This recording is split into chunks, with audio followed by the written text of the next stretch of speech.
warahmatullahi wabarakatuh. Perkenalkan, nama saya Keina Liva Mardiani. Saya berasal dari Universitas Singapura Bangsa Karawang, Pendidikan Bahasa dan Sastra Indonesia. Di sini, saya akan memberikan pengetahuan mengenai masalah pendidikan yang umum terjadi di Indonesia. Masalah pendidikan yang umum terjadi di Indonesia. Di Indonesia ini masih ada beberapa masalah pendidikan yang umum terjadi dan menjadi tantangan dalam meningkatkan kualitas dan juga akses pendidikan. Pendidikan yang berkualitas tentu saja diharapkan demi kemajuan suatu bangsa. Pendidikan bukan hanya sekadar sebagai sarana agent of change bagi generasi muda yang akan menjadi penerus suatu bangsa, tapi juga harus menjadi agent of producer. Kenapa begitu? Agar dapat menciptakan suatu transformasi yang lebih nyata. Negara Indonesia adalah negara kepulauan berbentuk republik dengan jumlah penduduk mencapai 275,36 juta jiwa. Saat ini pendidikan di Indonesia diatur dalam Undang-Undang Nomor 20 Tahun 2003 tentang Sistem Pendidikan Nasional. Pendidikan di Indonesia terbagi menjadi 3 jalur utama, yaitu formal, non-formal, dan informal. Dalam suatu sistem tentunya akan selalu saja ada kelebihan serta kekurangan. Tetapi kinerja pada sistem akan menghasilkan kualitasnya seperti apa? Jika dijalankan dengan baik, tentunya akan banyak sekali hal-hal positif dan hasil yang baik juga. Nah, berikut adalah beberapa contoh masalah pendidikan yang umum terjadi di Indonesia. Yang pertama yaitu akses terbatas ke pendidikan.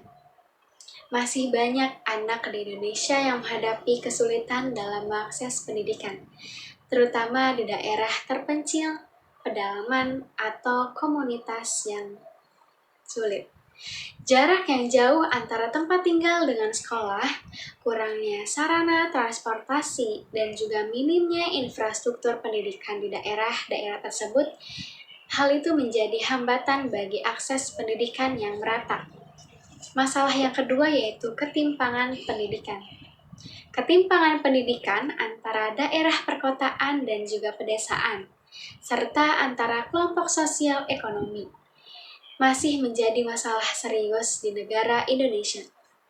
Fasilitas dan juga kualitas pendidikan di perkotaan umumnya lebih baik daripada di pedesaan. Anak-anak dari keluarga kurang mampu sering mengalami kesulitan dalam mengakses pendidikan berkualitas yang tinggi. Masalah yang ketiga yaitu kualitas guru dan tenaga pendidik. Tantangan terkait kualitas guru dan juga tenaga pendidik di Indonesia masih ada tentunya. Kurangnya pelatihan yang memadai, keterbatasan sumber daya manusia yang berkualitas di bidang pendidikan, serta tingkat rotasi yang tinggi di beberapa daerah yang menghambat konsistensi dan kualitas pengajaran. Masalah yang keempat yaitu kurikulum yang tidak relevan. Beberapa pihak berpendapat bahwa kurikulum pendidikan Indonesia masih kurang relevan dengan kebutuhan dunia kerja dan juga perkembangan dalam global.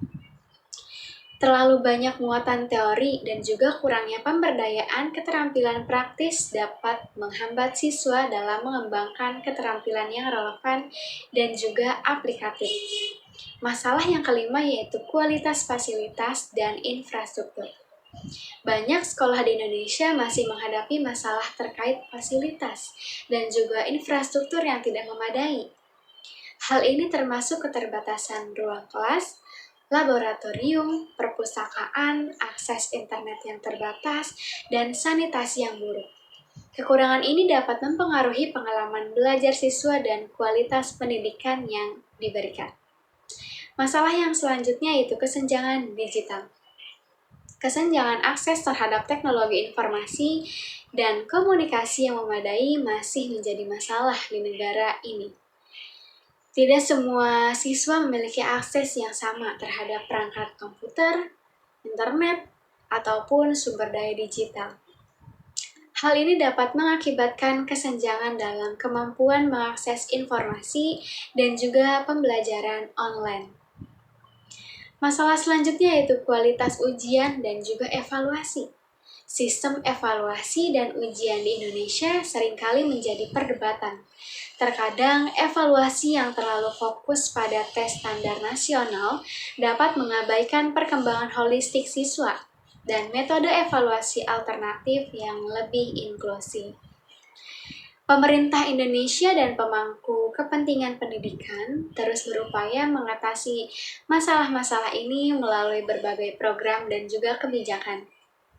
Seperti halnya peningkatan akses pendidikan, peningkatan kualitas guru, reformasi kurikulum, investasi infrastruktur, serta pengembangan teknologi pendidikan. Mungkin itu saja dari saya. Terima kasih telah menonton, semoga bermanfaat. Wassalamualaikum warahmatullahi wabarakatuh.